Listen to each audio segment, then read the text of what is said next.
Ward number 7માં પીવાના પાણીને લઈ ગઈકાલે રસ્તા રોકો આંદોલન કરેલ।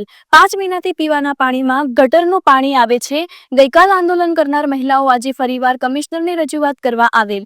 કમિશનર દ્વારા 2 મહિનામાં નવી પાઇપલાઇનનું કામ પૂર્ણ થઈ જશે એવી બાહેંધરી આપે। ટેકરો દ્વારા પીવાનું પાણી પૂરું કરવામાં આવશે। જામનગર મહાનગરપાલિકાના વોર્ડ નંબર 7ના વિસ્તારમાંથી કેટલીક બહેનોએ આજરોજ એમના વિસ્તારમાં સ્વચ્છ પીવાનું પાણી અને ગંદુ પાણી આવી રહ્યું છે એ પ્રકારની ફરિયાદ કરી છે। એ ઓલરેડી તપાસ થઈ ચૂકેલી છે અને એ વિસ્તારમાં જરૂરી પાઇપલાઇન બદલવાની અત્યારે હાલ કામગીરી ચાલુમાં છે।